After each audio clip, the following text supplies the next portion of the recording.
Welcome back, business buffs, transformation trailblazers, and the tech curious.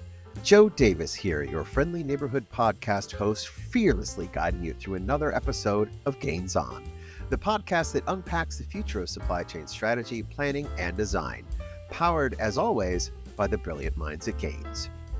Today, we're turning our attention to a deceptively simple question. How do you know what to plan for? We're talking demand prediction. What is it? How is it different from traditional forecasting? And why it's become a must-have for planners navigating unpredictable markets, shifting demand, and increasingly complex portfolios. To make it all make sense, I'm joined by Gains product owner Aurellia Sudihardjo, who's leading the charge on our new demand prediction solution.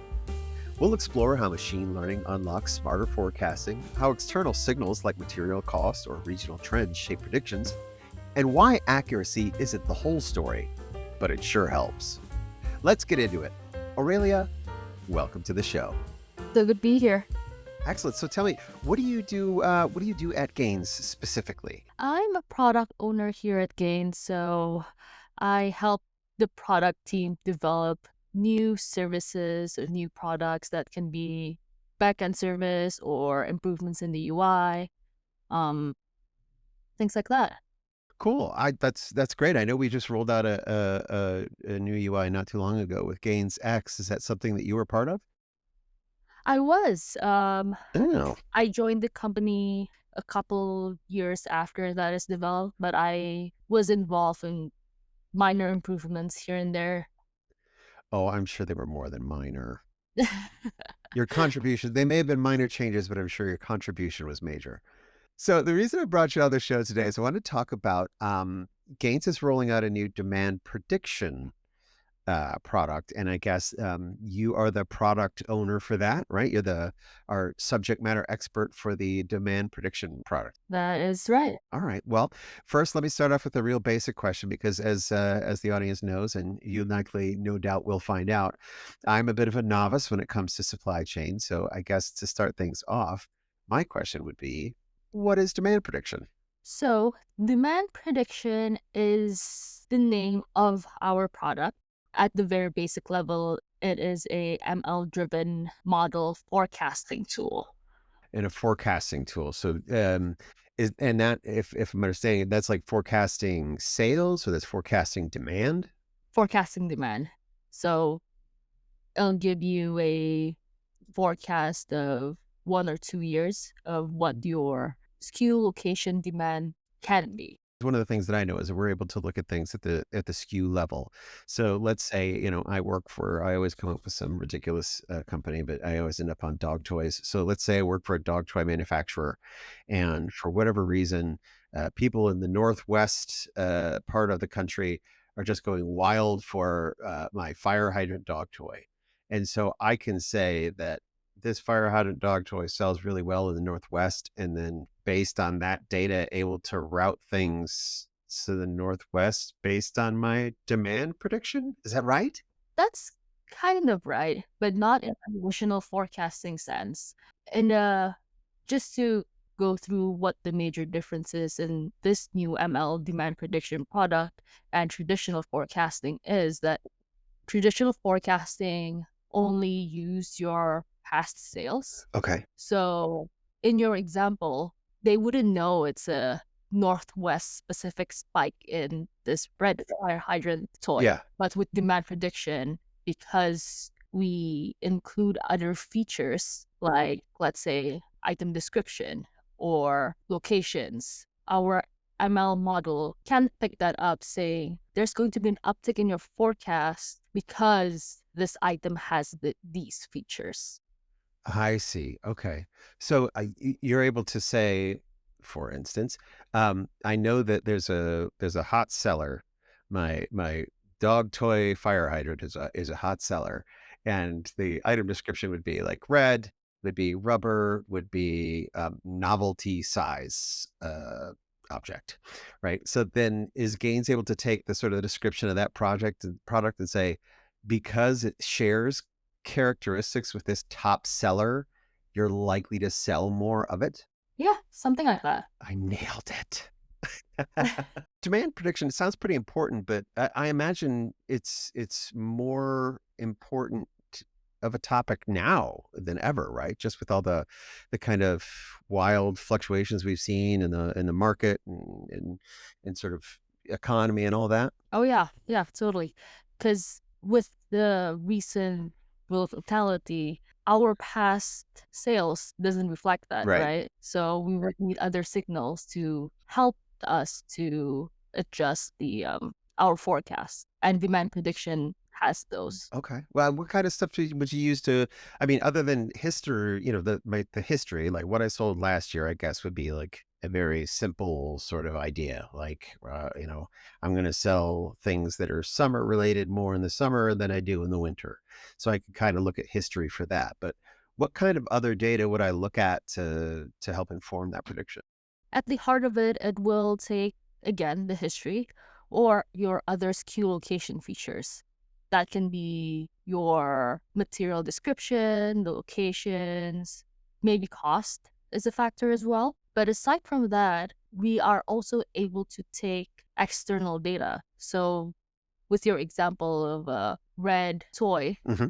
maybe the material of it. We are able to take data from outside like Fred or Y Finance Hmm. and focus in on this maybe red plastic as an external data and feed that data as if it's one of the features that might contribute to your predictions. So when there's a dip or an increase in this red plastic, Hmm. depending on like how important that is in like the model's point of view, that might influence your predictions at the end of the day. So, who in the company? So, in my company, my dog toy empire, who in my company would be using demand prediction? Would it just be like purchasers or supply planners? Yeah, it would be your supply planners. At the end of the day, we give you this prediction. You would need to review whether or not you agree with it, but it would be your supply planners, anyone that's interested as well in the data of how and why there's an uptick in your forecast. Gotcha. Okay. So I think I have some understanding of what uh, demand prediction is, but what might be some of the misconceptions that people have, particularly supply chain leaders might have about demand prediction? There is talks that sometimes in the industry that forecast accuracy isn't everything.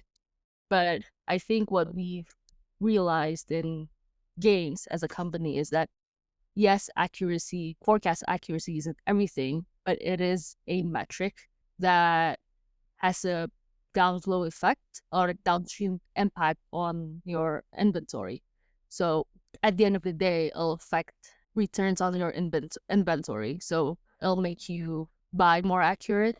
And if you buy more accurate, you'll be able to either save that money or funnel that money into some other initiative. But demand prediction is aimed to increase your forecast accuracy, in which will hopefully better your inventory at the end of the day. So is it, it sounds like it's not, well, it's something that's important. You talk about forecast accuracy and how it is important, but is accuracy the most important thing in a forecast? Yeah, I would say so. I would say if you have a high forecast accuracy, you'll buy better. You have the right items in the right time. So you're not holding on to your items for an indefinite time. Or what if you have a big client in this in Northwest and suddenly you don't have the items, you lose sale because like that client will probably go to your competitor. Right, right.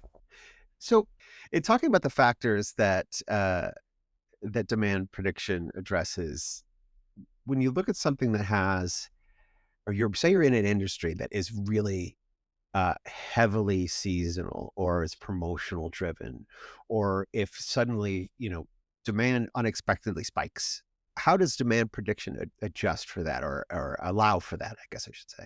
In demand prediction, you're able to feed in those historical promotional data that you have, right? So we would have factor in these promotions into your forecast or like at the end to your like 2 years predictions. But at the end of the day, Demand prediction allows you to see behind the scenes as well, like features.